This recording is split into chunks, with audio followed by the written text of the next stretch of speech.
Look at the following images.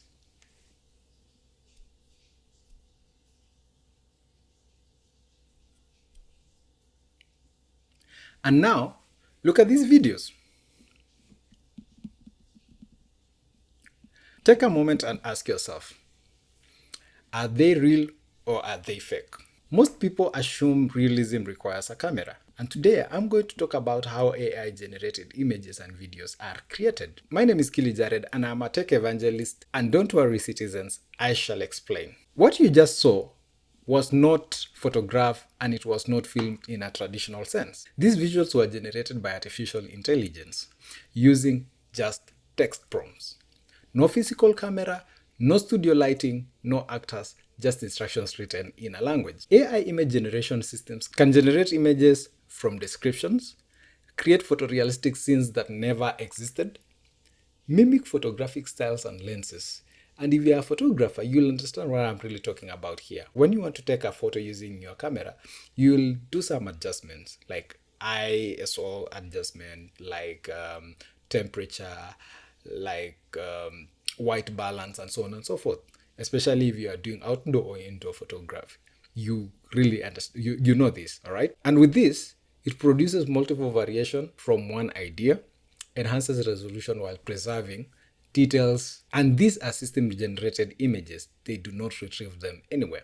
And I've been having a weird thought lately about how Nano Banana is able to generate really close to real images that if you don't take a second look, you'll think that they are real. But I shall explain this in due course. AI video generation systems can generate short clips from text prompts, maintain visual consistency across the frames, and simulate camera movements, animate natural scenes and subject and motion, and apply cinematic lighting and color grading. Also, AI transform existing video footages.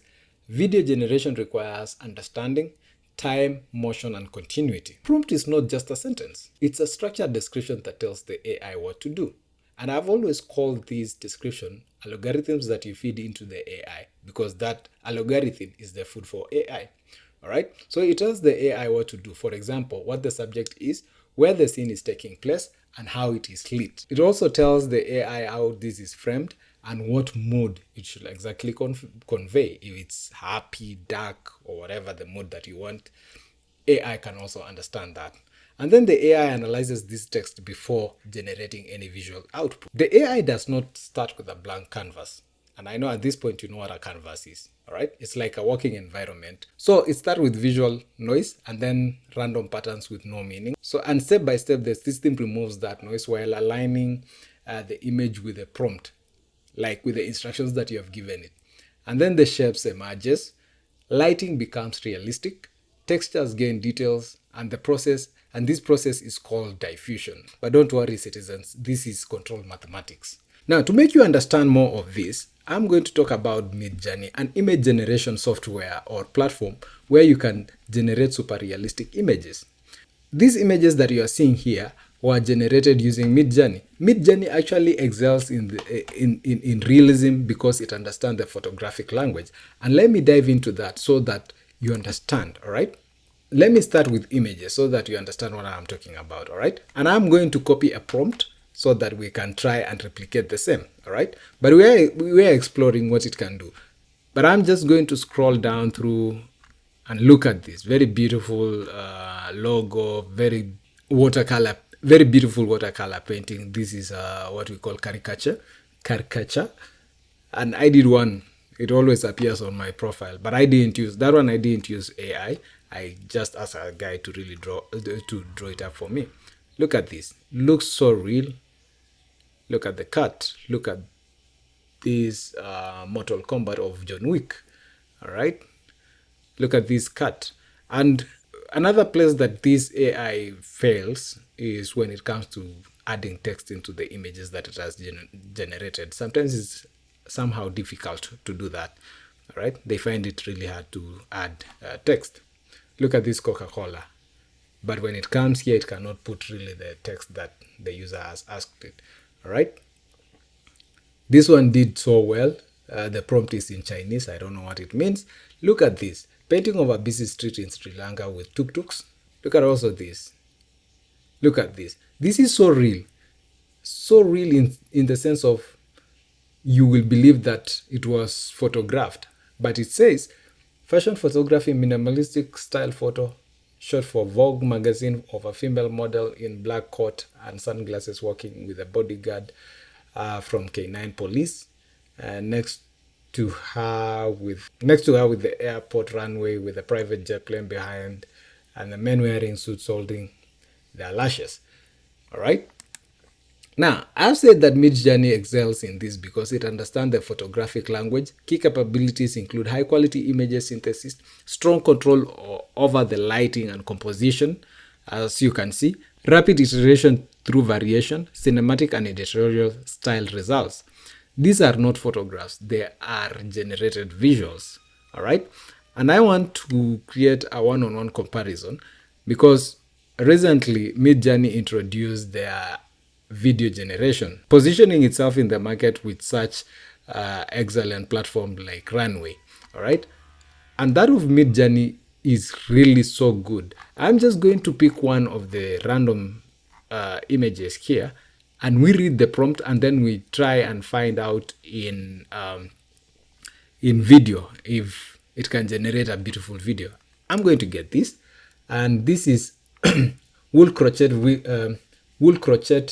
winter village, a wool car in front of the house with snow on it, many small houses next to it and next to each other, trees and buildings around them, a pastel color scheme, fairy tale word pattern, and fairyland town, a light blue background, warm lighting inside the windows, soft lighting, volumetric lighting, a product display scene, a close-up perspective, and a 3D rendering effect. All right. And this guy has given also the aspect ratio. All these descriptions are what a photographer would have used in taking an image, all right, with a very beautiful bokeh background. But now let's see if we can also generate a video of the same. Now, you can always find this these inspirations, by the way, in midjourney.com.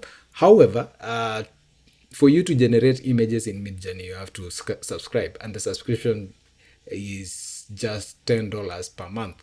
All right, and you can use this in your projects, and you can use this in your production and anything that you want, like this beautiful product luxury brand editorial photography. And I think this guy has explained, no, this guy has not explained the camera that it has been used to take this image. All right, you can really explain everything that you want to the AI, and it's able to give it as almost exactly as you want. You can even tell that you're using a red camera, or you're using a Canon or a Nikon or whatever camera that you like, especially if now you are camera sensitive in terms of the brand that you use. All right, now let's jump into the video section, because this is their latest model or their new model. You see, I'll start with this hyper-realistic cinematic media wide shot. This guy is explaining literally everything of how a photographer, or rather a videographer, or a cinematographer would have done. A cinematographer would have written down the script of how he wants this to appear, goes out there and photographs by taking long to wait. If you have a project that you have to do, let's say in June, that time is summer, and yet this project has to have things like snow and snow wolves like this. You just go to AI and generate them using AI. All right, and he has explained everything here. He has said that the medium wide shot of 3 wolves walking side by side at the very front of the park, clearly separated by the rest by distance and framing, thick winter fur dusted with snow captured on red. He has even explained the camera that he's using, V Raptor, with a 135 lens, shallow depth of field, isolating the trio while the park fades softly behind them, slow steady push in, cold natural lighting, quiet and observational tone, IMAX level clarity and texture. And this is the results that this guy got. Now, guys, you remember the other image that we saw of a crocheted car, right? Now, here it is. Here it is. It has been turned out into a very, very beautiful video. All right. it has been turned out into a very, very beautiful video. Let's explore more. And now I'm just going to go back to images, but let me just continue scrolling here before I just get back there. All these are videos that have been generated first by prompting, and then it generated an image. After generating an image, you ask it to animate it. Look at this very beautiful animated kid cartoon style. Young age ball smiley mechanic with round head, small ears, and baseball hat, and brown skin with a short full beard. This one I think runs also for 5 seconds. A very beautiful 3D animated kid cartoon. And there you have it, guys. You can literally do anything with AI right now, but also remember to use it responsibly. All right. So I'm going to go back to the image section. I'm trying to find inspiration of what I'm going to do with my image. Okay. Of course, I'm not going to get this. I'm not a lady. But we can also use that prompt, by the way, and turn it into a masculine prompt. But let me just try to find one of a guy. This one. All right.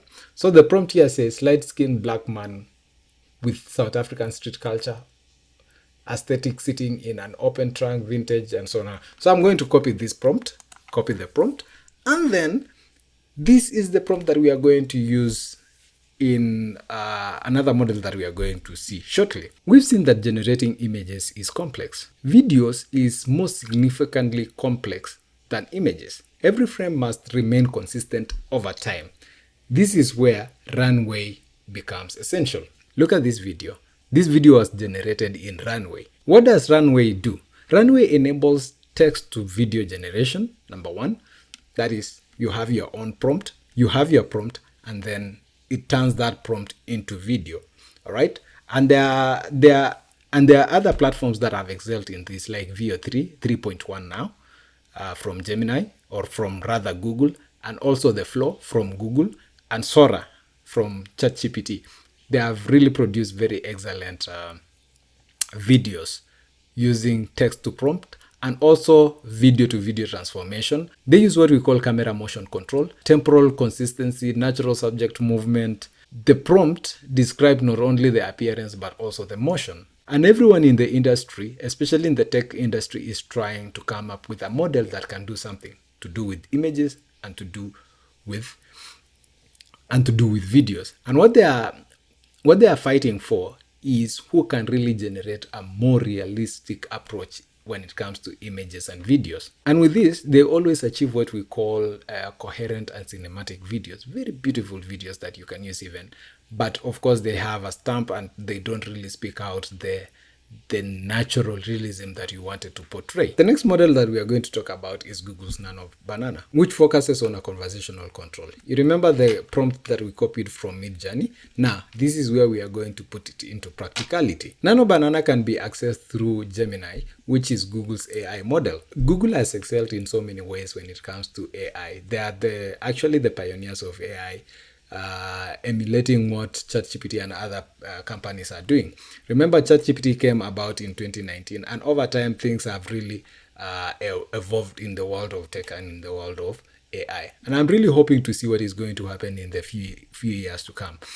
And you should not worry about that, because I'm here to explain.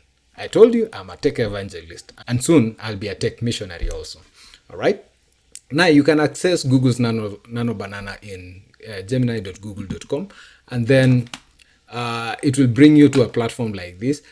Now we are going to generate images using Nano Banana. Tools are here. These are other models that you can do with Google's Gemini. You can do a deep research, create videos, create images, which we are going to do.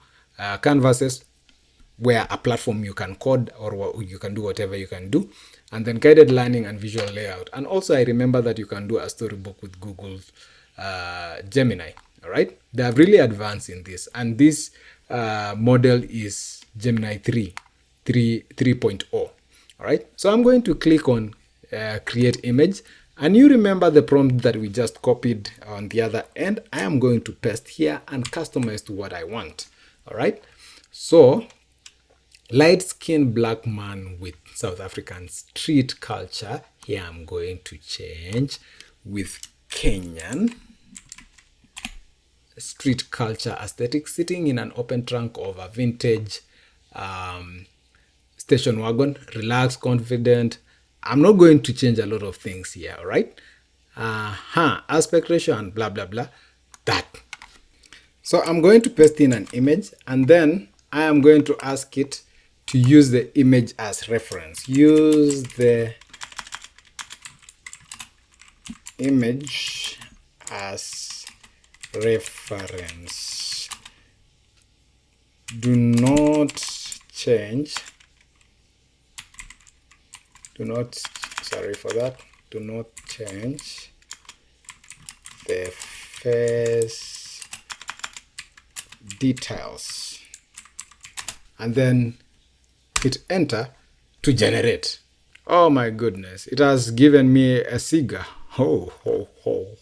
Holy guacamole.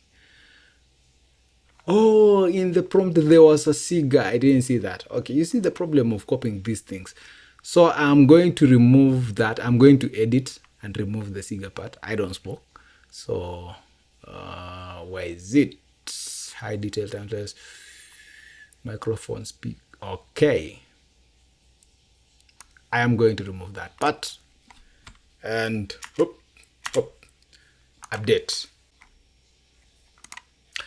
Look at that beautiful creation. And it has added K here for my name, right? I didn't tell it to put that K, but it has added. But this looks so real, like it was taken by a professional photographer. But it's just an AI, right? It's just an AI. As I mentioned, Google's Nano Banana has what we call conversational control, and where users refine images using just natural language, just as the way I've given it a natural language here, all right? And this approach lowers the technical barriers while maintaining creative control. Google is also incorporating an invisible watermarking, but mine is visible here, whereby this will support transparency and responsible use of AI. All right. Remember, you should not misuse AI. And I'm looking forward to using more of Google's Nano Banana. I've used it for some projects before, and it's so good and awesome. It's just flawless, and you always get what you describe it or you ask it to do. All right. Remember where we got our prompt from? So get inspiration, come and try out. And all these models are really free to use them. You can always try out, play around with things here and there. Now, and I know through this video you've been asking yourself so many questions, including why this feels so real. Why? It's because of all these approaches that I've explained. AI generated visuals feel so real or feel so realistic because models are trained. First of all, models must be trained using real-world data sets, all right? When I talk about real-world data sets, they have to bring in photographers. They say on how they will do certain settings when they want to take a photograph, and then that is fed into the AI model, and then the AI analyzes, understands, and then keeps that in its memory as a record for reference, all right? Such data sets are like lighting, where it follows physical behavior, materials behavior, and consistency. And also these details are enhanced through upscaling, and motion artifacts are reduced, all right? This realism is the result of years of research. A lot of work has gone into this. So next time you see an image or a video online, pause for a moment and ask yourself, was this captured or was this prompted? And that marks the end of my video explanation today, and I hope to see you in the next one. Please, if you like such type of content and want to learn more about AI and practical AI use cases, consider subscribing to my YouTube channel, like, share, and click that notification bell so that when I upload such content, you are the first one to get in the know and get more knowledgeable and make use of these AI models that have been released. By subscribing, that is the best way you can support me so that I can be explaining more of this, and of course reaching out to a larger number of audience. Thank you, and don't forget that I am a tech evangelist, and citizens, I have explained. Bye bye, see you in the next one.